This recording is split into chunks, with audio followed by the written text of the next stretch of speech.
சட்டப்பேரவையில் இன்று மதுவிலக்கு மற்றும் ஆயத்தீர்வை எரிசக்தி துறை மானிய கோரிக்கை மீதான விவாதம் தொடங்கிய போது முன்னாள் அமைச்சர் ரத்தம் விஸ்வநாதன் பேச தொடங்கினார். அப்போது டாஸ்மாக் முறைகேடு தொடர்பாக எடப்பாடி பழனிசாமி பேசுவதற்கு அனுமதி கோரினார். அதற்கு சபாநாயகர் அப்பாவு அனுமதி அளிக்கவில்லை. இன்று இந்த மதுவிலக்கு ஆயத்தீர்வை மானிய கோரிக்கை மீது 2 அதிமுக உறுப்பினர்கள் பேச இருப்பதால் அவர்கள் பேசிய பிறகு இறுதியாக எதிர்க்கட்சித் தலைவர் அவரது கருத்தை தெரிவிக்கலாம் அமைச்சரின் பதிலுரைக்கு முன்பாக என்று சபாநாயகர் அப்பாவு கூறினார்.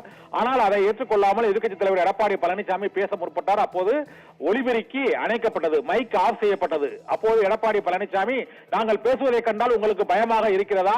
டாஸ்மாக் முறைகேடு தொடர்பாக மதுவிலக்கு ஆயத்தீர்வை மானிய கோரிக்கையில் பேசாமல் வேறு எந்த மானிய கோரிக்கையில் பேசுவது என்று கேள்வி எழுப்பினார். ஆனால் அவரது ஒலிபெருக்கி அணைக்கப்பட்டதை அடுத்து அதிமுக சட்டமன்ற உறுப்பினர்கள் அமளியில் ஈடுபட்டு வெளிநடப்பு செய்தனர். அவர்கள் வெளிநடப்பு செய்து இப்போது உள்ளே நடந்தது என்ன என்பது தொடர்பாக எதிர்க்கட்சித் தலைவர் எடப்பாடி பழனிசாமி அவர்களது தரப்பு கருத்துக்களை தெரிவிக்க இருக்கிறார். அதற்கு முன்னதாக சபாநாயகர் அப்பாவு தெரிவிக்கையில், இன்று ஒரு மானிய கோரிக்கை மீதான விவாதத்தில் அவர்கள் டாஸ்மாக் முறைகேடுகளில் என்ன பிரச்சனை ஏற்பட்டது, டாஸ்மாகில் என்ன அந்த அமலாக்கத்துறை சோதனையில் என்ன முறைகேடு மற்றும் அந்த வழக்குகள் விவரங்கள் ஆகியவை தொடர்பாக அதிமுக உறுப்பினர்களே பேசலாம். அது பேசப்போவது ஒரு முன்னாள் அமைச்சர் என்பதால் எதிர்க்கட்சி தலைவர் குறுக்கிட்டு பேசுவதற்கு நேரமுள்ள நேரம் போல அனுமதி அளிக்க முடியாது என்று கூறினார். ஆனால் அதற்கு அதிமுக உறுப்பினர்கள் எதிர்ப்பு தெரிவித்தனர். எதிர்க்கட்சி தலைவர் பேசுவதற்கு அனுமதி அளிக்க வேண்டும் என்று அவர்களை முழக்கங்களை எழுப்பினார்கள். இப்போது எடப்பாடி பழனிசாமி இந்த வெளிநடப்பு செய்து பேட்டி அளிக்கும் அந்த காட்சியை இப்போது நாம் பார்க்கலாம். சட்டமன்றத்திலே பேசுவதற்கு வாய்ப்பு மறுக்கப்பட்டது என்பதை இந்த நேரத்தில் தெரிவிக்கின்றேன். உண்மைதான், இது நாங்க மட்டும் வச்சுக்கல, பல அதிகாரிகள் கொடுத்தோம், சம்பந்தப்பட்ட அமைச்சர் கொடுத்தோன்னு கூட உங்க தொலைக்காட்சியில் நான் பார்த்தேன். ஆக இதையெல்லாம் சட்டமன்றத்திலே பேசுவதற்கு வாய்ப்பு மறுக்கப்பட்டது என்பதை இந்த நேரத்தில் தெரிவிக்க விரும்புகின்றேன். பேரவையுடைய மரபின் அடிப்படையில் அமைச்சர்கள் பேசுவது நிச்சயமாக இருக்கின்றது.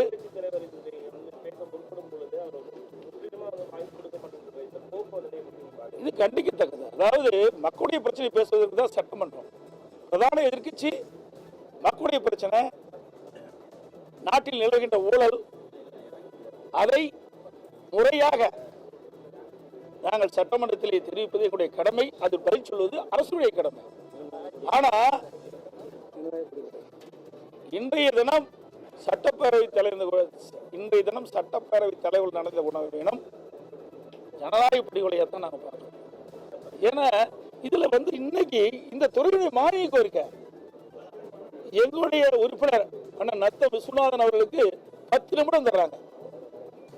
ஒரு துறையினுடைய பிரச்சனையை 10 நிமிஷத்துல எப்படி பேசி தீர்க்க முடியும்? அது 10 நிமிஷத்துல கொடுத்துக்கிட்டு இவங்க 5 நிமிஷம் எடுத்துக்கிறாங்க. எப்படி போய் உரையாற்ற முடியும்? எப்படி இந்த துறை எவ்வளவு பெரிய துறை? இன்னைக்கு கோடை காலம் வந்துட்டது, இன்னைக்கு மின்வெட்டு பல இடத்துல ஆரம்பிச்சிட்டது.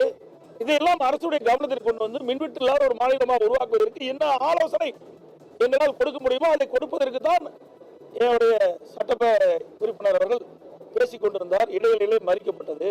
அது மைக்கு வேற குறைவா இருந்தது, மைக்கு சவுண்ட் வைக்கல. இதையெல்லாம் திட்டமிட்டு செயல்படக்கூடிய ஒரு செயலாத்தான் நாங்க பார்க்கிறோம். ஏன் ஒரு அரசாங்கத்துக்கு ஒரு ஆக்கப்பூர்வமான ஆலோசனை வழங்கப்படுகிறது. என்ன ஒரு